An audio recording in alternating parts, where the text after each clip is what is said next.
All right, everyone. It is Friday, and you know what that means. It is time for Stop Being the Best Kept Secret. I am one of the co hosts, Damon Postolka, and I am just extremely excited. Well, Kurt Anderson couldn't be here today, but we have Wesleyne with Transform Sales here. And I am so excited because Wesleyne is a sales master, and we're going to be talking a little bit about her new book called The Sales Reset. We're going to be talking about mindset and some other things, the importance of sales. Wesleyne, thanks so much for being here. Thanks so much for having me. Always a pleasure, Damon. It's awesome. It's awesome. So, Wesleyne, before we get started, let's talk a little bit about your sales journey because there's not many people with a background like you that are out helping people in sales right now. Yes. So I started my career as a failure analysis chemist. So I actually was in the lab looking why broken plastic parts were breaking in the field. One of my favorite stories that I like to share from that time is we had a customer that made, I'll just say, coolers. And what was happening was the inside of the coolers, they were cracking.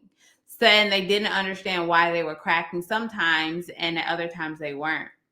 So got these broken coolers, and I had to run all this testing. And what I was able to tell that customer is it's based on the temperature. So when the cooler gets to a certain temperature and you drop soda cans in there, it's going to crack. And what they had to do is they had to change the recommendations for that particular cooler. So I have always been in this place of seeing a customer problem and really focusing in on the why. Like, why is this happening? What is going through the customer's brain, and how can we get to a solution that helps them? So that's how I started my career. And then I moved to the other side of the aisle where I was actually the one out in front of customers. And I got to say, hey, this is how we can help you diagnose these problems internally a little bit better. Yeah. So good. So good. So, Wesleyne, so you've been helping people, sales leaders, sales teams for quite a while now. So, what are some of the things that you see common across the board when someone says, "Hey, Wesleyne, can you come in and take a look at what we're doing?" Whew, goodness gracious. There's so many things, right? So I think the biggest thing is the lack of process. It's the lack of technology that actually helps the sales team sell. And it's also a lack of the culture within the organization. So I would say those are the big three things that I've been seeing over the past couple of years that are the glue that connects all of these companies together. Yes. I love how I thought you might say process because I think that's one of them that is really important, and especially when you have a diverse sales team, and you want to make sure that we're consistently trying to follow the same process to have the best results. Yes, absolutely. And I think that what the problem with process is that people don't even realize. And so I work with a lot of companies, manufacturing, distribution, construction, right? Heavy industrial companies. And the thing about these type of companies is they have process, they have ISO standards, they have SOPs for everything in their business but sales. So they don't even realize that they need to have standards and processes and documentation. And so it's really not that hard to convince them because they have it for every other area of their business. Yeah. And so what we do is we sit with them and we extract, okay, what are you doing? How are you doing that? I had this kickoff conversation with a sales leader at a company recently, and he was telling me, he was like, Wesleyne, I just get out there and I just talk to them. Like I just, I just shoot the Just do my thing. yeah, and he's like, I don't know why it works, but this is how we're closing business. And I said, oh, that's called building rapport.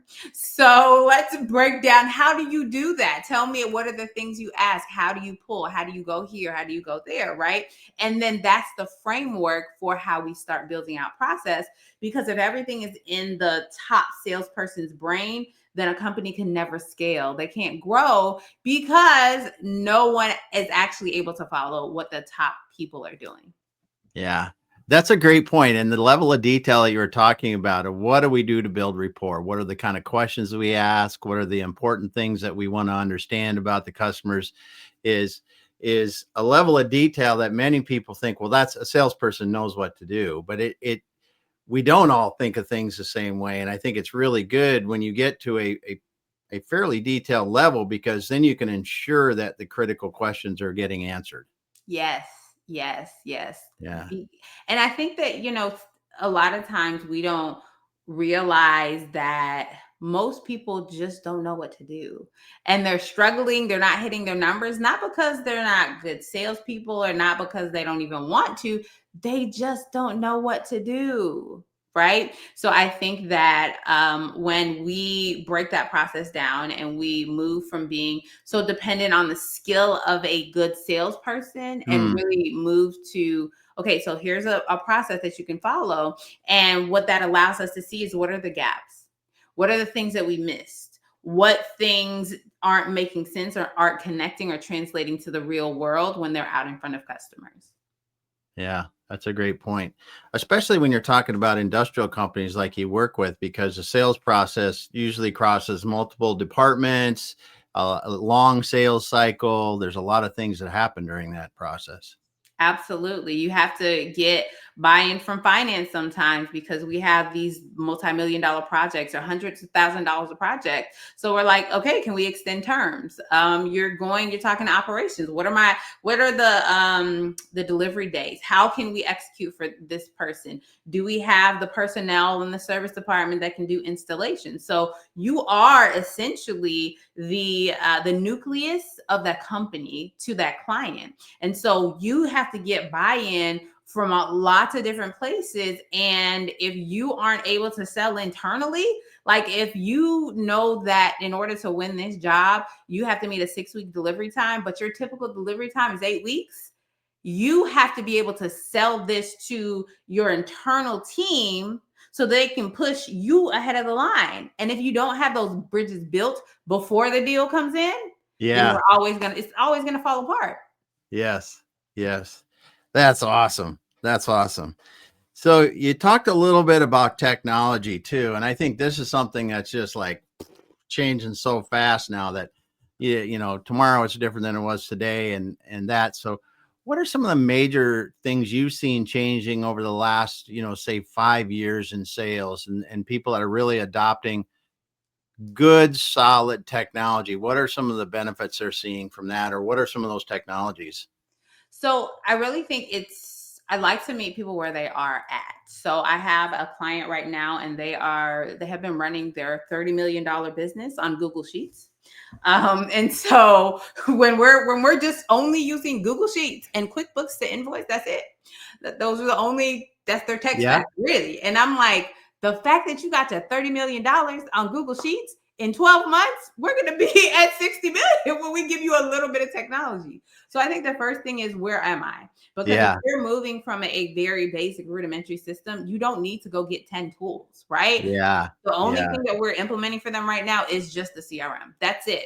No marketing automation, no, Yeah. just the CRM, right? So I think that one of the things that people do is when they hire a consultant or they work with a third party company, they're like, oh my goodness, you guys are in the olden ages. You need these 10 things. And then they implement these 10 things. None of them talk to each other and nobody knows how to use them. So Yeah. it's actually a waste of money. So one of the key things that I think is most important is get what you need for right now.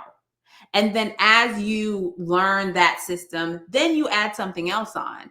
And I'm working with another company who was um, moved into that place of getting a whole bunch of tools and technology. And that's great. They have all of the top Yeah. names in CRM and marketing automation and lead generation, but nothing talks. So none of Wow. their systems talk. And so it is a very manual process. So technology should help you be more efficient.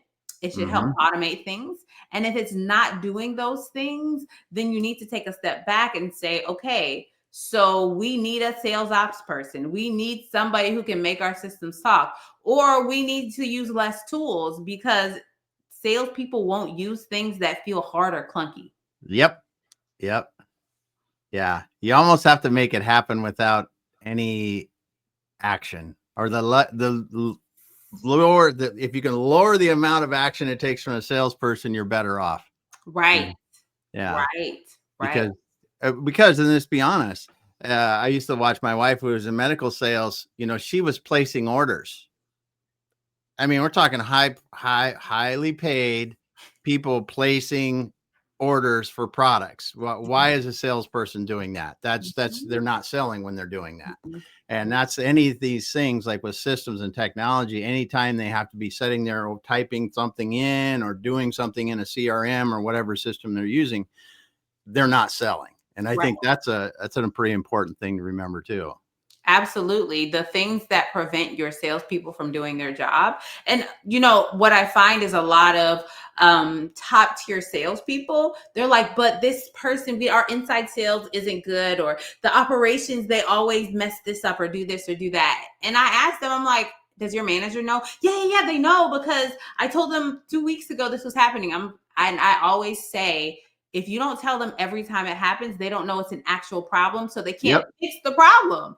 And so if you're spending 5 hours a week entering orders in manually when you have an inside team, and that 5 hours is taking you away from selling, that's something that your manager needs to know, because they can't request new headcount if there's no justification. But if you're spending 5 hours and there are 3 other people spending 5 hours, we have justified a new full-time employee. So then it makes business sense. And so I think that the onus is on the salesperson to not just internalize and say, oh, this is bad, this is hard, this is difficult, but to really, really drill down on, okay, I need to share this. And then the managers have to not say, oh, well, we don't have a fix for that. Take note and ask, okay, how can we make this better? Why is it that you're doing this when we have the personnel who can do it?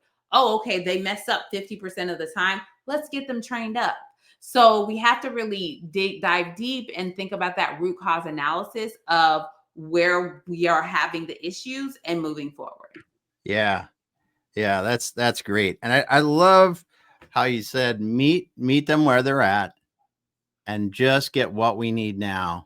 Yeah. And maybe have an eye on tomorrow, because you don't want to get something that can only do what you want to do today, but only focus on, implementing what you need today. Because like you said, if 10 tools, you're not going to use 9 of them right away. Don't worry about those. No, don't. And don't waste all that money. I think that it's a sink of money, and then the sales team gets disenfranchised because they're like, it's hard. Yeah. And if you go from, again, Google Sheets to, I have to enter stuff in here, I got to do this here, I got to do this there, then it's going to be like, I'm just going to do nothing. I just won't use it. My Google Sheets were working for me. Why do I have to switch it? Yeah. That's a great point. And then you talked about culture. I believe was your last point in this. So how does culture really affect the sales performance? I mean, or where do you see that negatively or positively help the sales performance? So the thing about culture is I talk about it being a retention, right? And so when we have high turnover, when we have a revolving door of salespeople coming in and out, that impacts the business in many ways. Every new person that you have to onboard and hire, you're taking a 6, 12, 18-month hit of getting them to the place where they're producing. When you have a salesperson that is disenfranchised, they're angry, they're upset, I call them a bad seed. And that bad seed impacts the rest of the organization, because they're complaining, they're saying this and they're saying that. And so one of the things that I do with my clients, and I have a client that one of his KPIs this year is a retention goal. His goal is to retain 90% of his sales team, because in previous years he's turned over 30 or 40%. Oh my And goodness. so they're not hitting their numbers, Yeah. not because they're not that good, but you have a young sales team. We just can't do it. We can't achieve our goals when 50% of our sales team is new. So I specifically am working with them, and I'm helping them understand, like, you have to see the human. You need to focus on what that person needs. right? It's not just about them hitting their numbers. And think about the impact of because when numbers are low, when we haven't hit our quota, you're getting pressure from up above. Yeah. Right? You're getting pressure from the CEO, from your manager, from whoever. And if you take that stress and directly push it onto your salespeople, then they're like, I am doing the things. It's not turning anything over, but I'm working really hard. And they're like, so why should I work hard? If I go out and I have 5 meetings a day and I'm starting to see some things turn around, but my manager isn't recognizing it, I might as well just sit at home and do nothing and answer emails. Yeah. So really ensuring that you have a culture of accountability, a culture where we are focusing on motivating each person on the team in the way they need to be motivated. All of those things impact our ability to hit our revenue targets. Yeah. Yeah.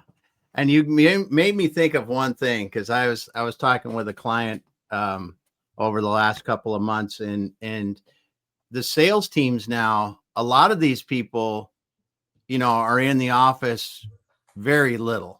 Because the remote work has allowed them to do the Zoom thing or Teams or whatever they're doing back and forth with the office. If they're traveling around a region a lot, they may not be in the office much. How has that really affected these kind of things? Because are you seeing that it's effective to have like everybody in for a team meeting once a week, or what are the things that are happening? Because what you just said about someone, not feeling appreciated, sitting home and just going, hey, I'm just going to answer emails, I think that could be more prevalent than ever today. Oh, yeah, it really is. And when you have field sales teams, when you have people that are out remotely, sometimes you're not able to bring them all into the office at one time. However, you can have a team meeting via Zoom, via Teams. Yeah. And the thing is, you have to remember that these team meetings are not only to do pipeline reviews, to push KPIs down people's throat, right? Yes, you can have those kind of meetings, but when I help companies institute meetings, weekly team meetings, I say, okay, maybe 1 week a month, we do a pipeline review and an update. Another week, maybe we're going to do some product training. But those other 2 weeks, we have to do skills training. We have to upskill our actual salespeople. Maybe you focus on a soft skill. Maybe you focus on a hard skill. So maybe we're talking about prospecting 1 week, and then the next time we're talking about overcoming rejection. So how do you get past all the unanswered emails? How do you get past the people saying no thanks right now, or oh, I'm going to the competitor? And so when you build your team meetings around that, so for 4 weeks in a month, that helps build culture, because people are like, you care enough in me that you're investing in my learning. You're investing in how I grow. Awesome. That is awesome, because I tell you, it is so great what you just laid out there, because everybody can see the KPIs. Everybody understands, are we doing what we need to do, or am I doing what I need to do if I've got a reasonable set of KPIs for my salespeople? But the field sales teams, bringing them together like that, just to do training, just to do intentional growth, and sometimes I believe just to talk about what do we need to be working on to improve our process, our company, and everything, it is, like you said, helps to build that culture. I think what you just said there, if somebody was listening to this and they got in late, they need to go back and listen to this again, because it's a huge thing. I believe, as you could just get those salespeople, like you said, show them that you care, show them that you're willing to invest in them, and then it will help your sales eventually. Absolutely. Absolutely. When you focus on the human and you focus on what that human needs, the numbers will follow. I often look at the lagging indicators. Sales numbers are at the end of the road, right? We have to look at the leading indicators, the inputs, the things that we as leaders can impact, the things that we as leaders can actually pour into our sales team. And you'll see this growth. I worked with a team a few years ago, and the leader was disenfranchised. He was ready to leave his division. He actually wanted to demote himself. And he was put on a PIP because, they weren't hitting their numbers. They weren't doing what they needed to do. And so one of the first questions that I asked him was, what are you running from? And that question was a theme throughout our time together. Because he was like, what am I running from? What am I actually running from? And we drilled down and we got deep, and he was focused so much on the number. He was focused so much on the parts of the business he didn't enjoy selling. And so he ignored about 60% of the team. He ignored developing his manager to actually coach and work on the people. And so once we started unlocking and pulling back the layers of the things that were impacting him as a leader, the numbers started to follow. We worked together for a few months before we even started doing pipeline review or looking at numbers or looking at process, because it was all mindset. It was all the things in his head. And he went from, I call it, this is one of my favorite stories. He went from PIP to President's Club in less than 8 months because he really locked in and focused on what the team needed to succeed and how they work together and what each person on that team needed to get to their level of success. He started holding them accountable. And yes, he did have turnover, because when you start holding people accountable, the weak people will leave. But that turnover allowed him to hire the right people for the right seats. Mm-hmm. That is awesome. That is so awesome, because you rolled right into one of the topics I knew we wanted to cover, and that is mindset in sales. And it's something that you work on. I know you guys have, we'll talk about it in a moment. You've got a belief assessment on your website now. You've been refining it, working through it. We're into the fourth quarter. You're ready to officially launch it to the world. But mindset in sales and sales leaders, let's talk about that a little bit, and talk about, what are some of the things that you see that are holding people back? So really, when we talk about mindset, I think a lot of people immediately want to fix the problem, right? They're like, okay, this is broken, let me fix it. But really, the first step when we're doing this work in breaking through what is holding us back, the very first step is we have to break the barrier. And to break a barrier, you have to identify it, right? And so we have to identify what thing or things are holding us back. So oftentimes when we sit down and we think about it, it's like, okay, I really, really don't like to be rejected. And so we identify that rejection is the barrier that we have to break. So we then have to come up with okay, I want to break this thing. So I have to actually acknowledge that I have a fear of rejection.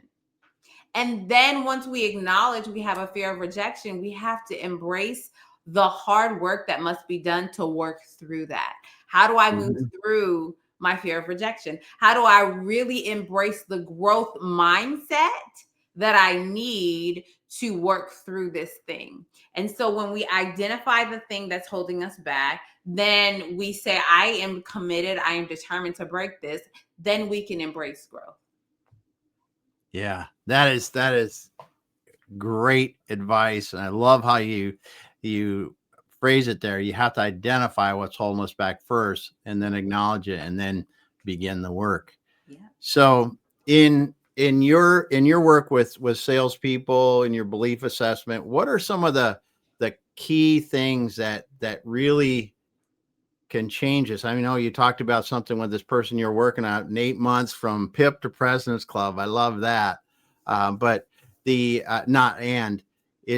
interesting when we talk about mindset, because a lot of people may overlook that in the sales leaders, because the sales leaders were probably high performers in what they were doing. And then all of a sudden they may be in a leadership position, or they're in a leadership position for a long time. They may not look at their mindset as much as they should. Yeah, they don't. And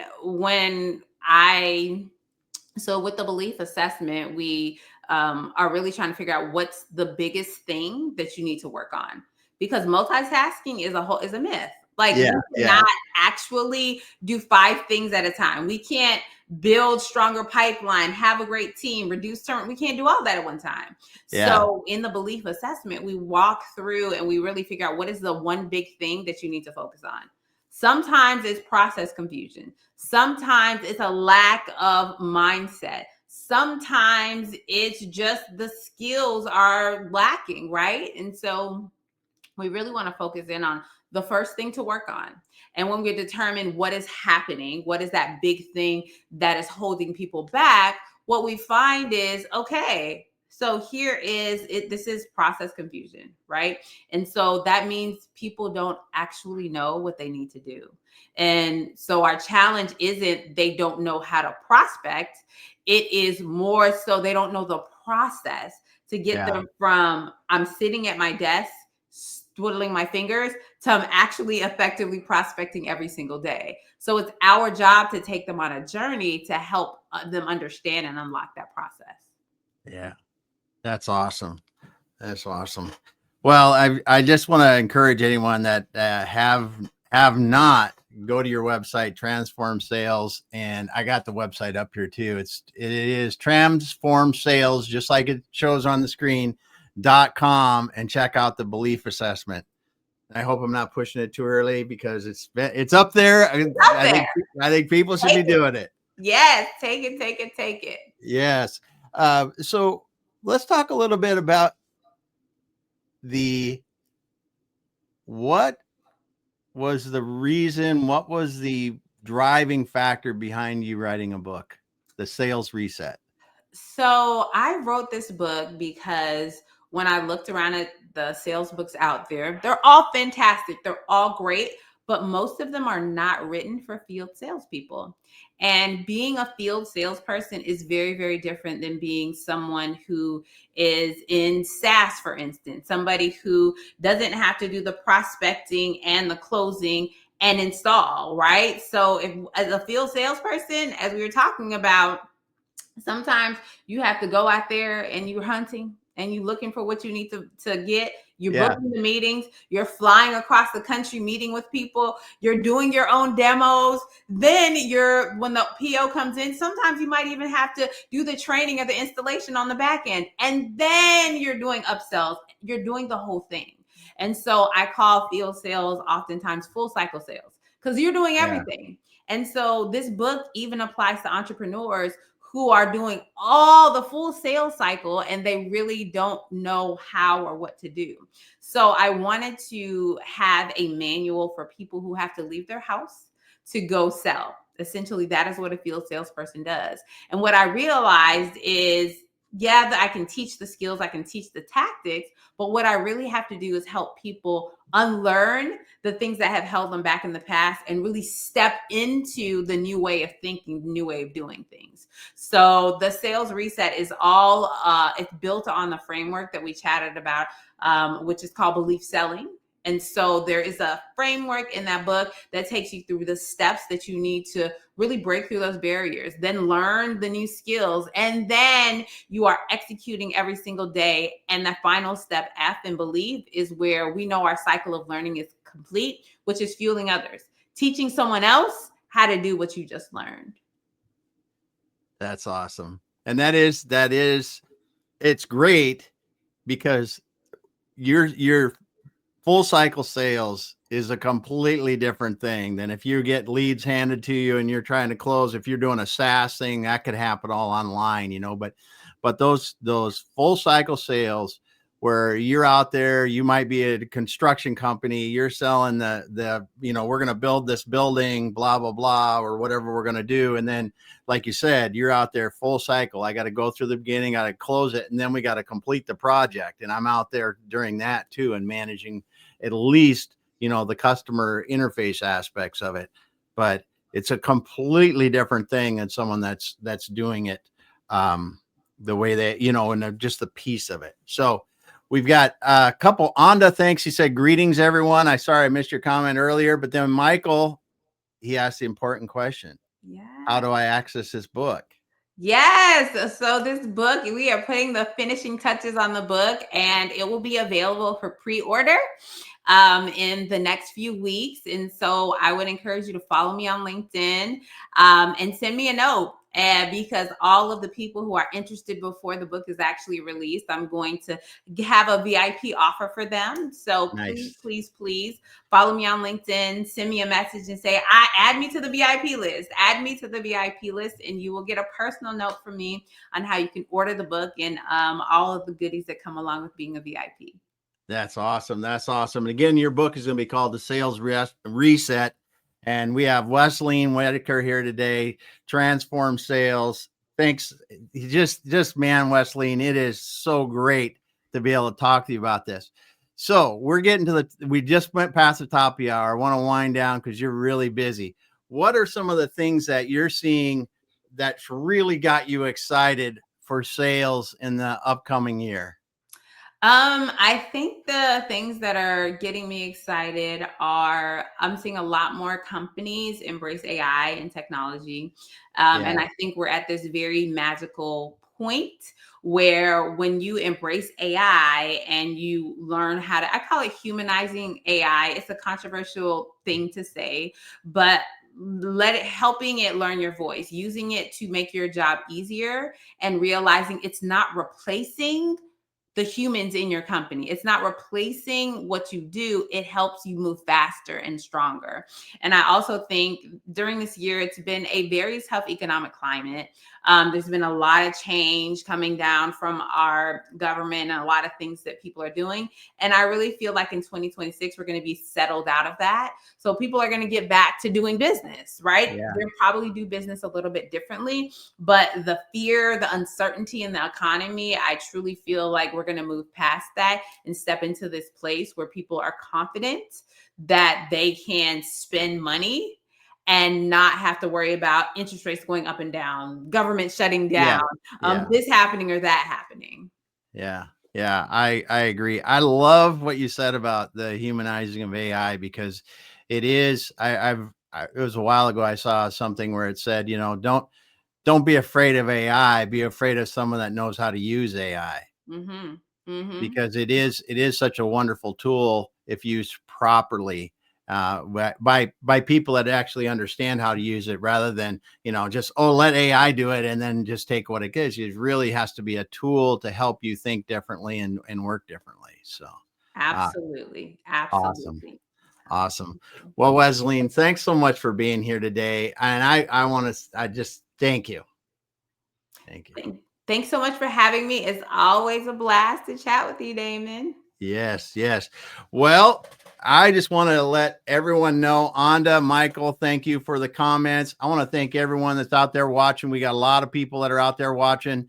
I can see the numbers on the screen. If you didn't comment, we appreciate you out there listening. If you got in late and you didn't hear Wesleyne and you want to get a master class in sales in about 30 minutes, go back to the beginning and start over because she covered some incredible things. And also, if you have not already, follow Wesleyne. Tell her that you want to be a VIP. You want to get her book when it comes out. The pre-sale is going to be out later this month. And just thank you again, Wesleyne. Thank you. It's been such a pleasure, and I'm excited about chatting with you sometime soon in the future. Oh, we will. We will. Thanks, everyone. We'll be back again next week. We'll have Kurt Anderson back with us on Stop Being the Guest Kept Secret. Wesleyne, hang out with me offline and we'll finish up. All right. Thanks so much.